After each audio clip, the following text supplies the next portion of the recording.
رب اشرح لي صدري ويسر لي أمري واحلل عقدة من لساني يفقهوا قولي. Bapak Ibu jamaah salat subuh yang dimuliakan Allah Subhanahu wa taala, kembali kita bersyukur kepada atas nikmat yang Allah berikan sehingga di kesempatan pagi hari ini semuanya bisa hadir dalam rangka menghadiri salat subuh berjamaah. Salam salam mudah-mudahan terjadi tercurah bahkan kepada baginda Nabi Muhammad sallallahu alaihi wasallam. Bapak Ibu jamaah yang dimuliakan Allah Subhanahu wa taala, ada sebuah hadis yang isinya doa. Kemudian doa ini juga agak panjang, jadi bisa dihafalkan ya. Tapi nanti bisa googling ya, doa ini ya, soalnya ini doanya agak panjang.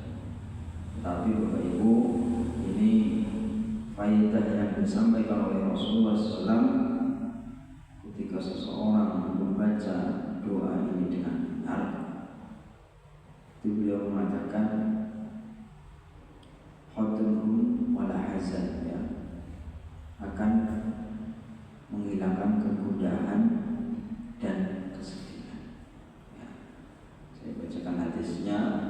Hadisnya ini dari sahabat Rasulullah SAW yang bernama Abdullah. An Abdillah qala Rasulullah sallallahu alaihi wasallam ma asaba ahadan qatun wala hazanun faqala ya. Dari sahabat Abdullah menuturkan bahwa Rasulullah sallallahu alaihi wasallam bersabda, tidaklah seseorang mengalami kegundahan dan tidak pula kesedihan. Ini biasa sering kita alami ya, yang namanya kegundahan dan kesedihan. Lalu dia berdoa, Allahumma inni abduka wa banu abdika wa banu amatika, nasiyati biyadika ma'adika fiyan hukmuka adlun fiya qadauka, as'aluka bi kulli ismin huwa lak sammaita bihi nafsaka aw 'allamtahu ahadan min khalqika aw anzaltahu fi kitabika aw ista'tharta bihi fi 'ilmil ghaibi indaka an taj'ala al-qur'ana rabi'a qalbi wa nura sadri wa jilaa husni wa dhahaba hammi. Ini doanya agak panjang. Kemudian Rasulullah SAW melanjutkan, illa adhaballahu hammahu husnahu wa abdalahu makanahu farajan. Kata Rasul, kecuali Allah Subhanahu wa taala ketika seseorang membaca doa tersebut, Allah akan menghilangkan kesedihan dan kegundahannya. Wa abdalahu makanahu farajan, kemudian akan menggantinya dengan pemberian jalan keluar. Kemudian ada sahabat mengatakan, qala faqila ya Rasulullah ala nata'allamahuma, wahai Rasulullah, apakah sebaiknya, apakah seharusnya kami mempelajari doa tersebut? Rasul mengatakan, faqala bala yanbaghi liman sami'aha ayyata'allamaha.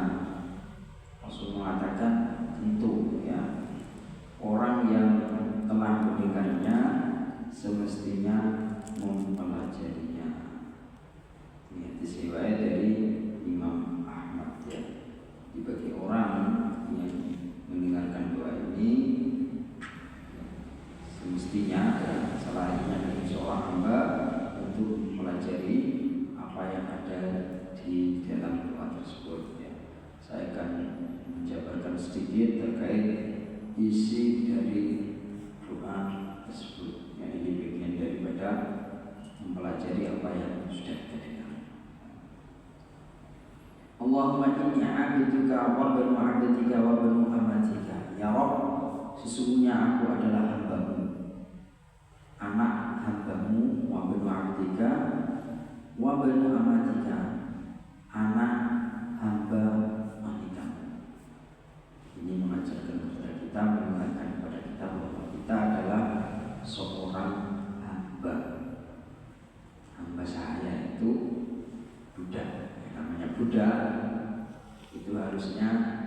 samina wa ata'na pada majikan.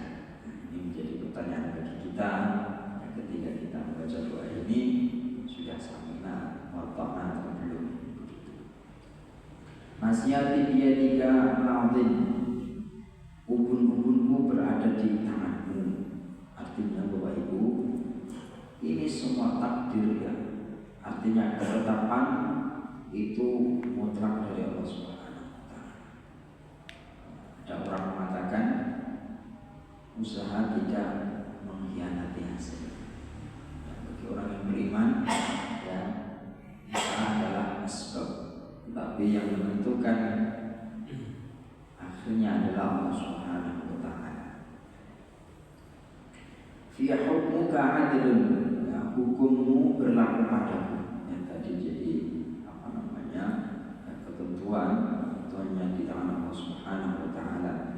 Dia qadha ketetapanmu padaku adalah adil. Ya, jadi ketetapan yang Allah berikan kepada kita ya, sesuai dengan harapan kita atau tidak, itu merupakan keadilan Allah Subhanahu wa Ta'ala. Kemudian di kata selanjutnya, as'aluka bi kulli ismin huwa lak sammaita bihi nafsak, ya, aku memohon kepadamu dengan segenap namamu yang engkau namai dirimu dengannya. Artinya ini ketika kita memohon kepada Allah Subhanahu wa Ta'ala adalah menggunakan wasilah, ya, perantara dengan nama-nama Allah Subhanahu wa Ta'ala. Aw 'allamtahu ahadan, atau yang engkau ajarkan kepada salah seorang dari makhlukmu, min khalqika aw anzaltahu fi kitabika, atau engkau turunkan di dalam kitabmu, aw ista'tarta bihi fi 'ilmil ghaibi 'indaka, atau yang engkau simpan dalam ilmu gaib di sisimu. Jadi ini mencakup nama Allah Subhanahu wa Ta'ala yang sangat luas. Karena di sini disebutkan dalam kitabmu, kemudian dalam ilmu ghaibmu, ya. Memang disebutkan, ya, ada hadis bahwa siapa yang menghafal Asmaul Husna 99 nama Allah Subhanahu wa Ta'ala akan masuk surga. Tapi itu bukan jumlah yang mutlak, artinya penyebutan itu yang seseorang bisa menghafal itu kemudian mengamalkan, ya, tapi itu tidak membatasi nama Allah Subhanahu wa Ta'ala. Nah, kalau kita hitung dalam Al-Quran, ya, setiap halaman itu ada di sana nama-nama Allah Subhanahu wa Ta'ala disandarkan, ya. Allah Maha Pengampun, kemudian Hakim dan lain sebagainya. Anta ja'ala al-Qur'ana rabi'an qalbi, ya. Dan jadikanlah Al-Quran sebagai penyejuk hatiku, wa nuran, cahaya sadri dadaku, wa jilaa, serta menawar husni kesedihanku, wa dhahaba hammi, dan lenyapkanlah kegundahanku. Ini kita mohon kepada Allah Subhanahu wa Ta'ala agar kita menjadikan Al-Quran itu sebagai petunjuk. Nah, ini doanya lumayan macam. Jangan nanti googling, insya Allah banyak, ya. Kalau bisa ketika mungkin suatu ketika kita membutuhkan, nah, tanya ini, ya, kita bisa mencari terkait, ya, doa penawar kegundahan hati. Insya Allah nanti akan muncul. Nah, kemudian terkait ini ada komentar dari Syekh Abdul Razak, ya, Al-Badar. Beliau mengatakan, ya, sesungguhnya kalimat doa, ya, akan bermanfaat bagi orang jika ia memahami apa yang ia baca dari kandungannya, kemudian beramal dengannya, ya. Ini baru akan ada efeknya, ya. Ada orang yang mengucapkan mungkin sebelum tidur membaca doa membaca ayat kursi. Kalau disebutkan dalam hadis itu, jika seseorang membaca ayat kursi sebelum tidur, itu akan terjaga dari syaitan. Tapi suatu ketika pada Allah kita itu sudah membaca, tapi ternyata lebih buruk dan lain sebagainya. Bisa jadi ini kita membaca ya kurang memahami apa yang kita baca atau bahkan menabrak apa yang ada di dalamnya. Ya. Bisa jadi begitu sehingga manfaatnya kurang. Adapun membaca doa-doa yang dianjurkan dan zikir yang disyariatkan tanpa memahami maknanya dan kandungannya, ini akan memberikan sedikit pengaruh, yang memberikan manfaat tapi sedikit, tidak banyak ya. Maka yang perlu kita pahami bersama ketika ada hadis atau doa kemudian di sana menyebutkan manfaat dari baca itu, kemudian di suatu ketika kita sudah membaca ternyata manfaatnya sedikit kurang, powernya kurang, maka ini kita harus memperbaiki terkait di diri kita ya. Kita tidak boleh menyalahkan doa ataupun zikir yang diajarkan Rasul ya. Pasti ada yang kurang dari diri kita yang mungkin membacanya ada asbab-asbab yang mungkin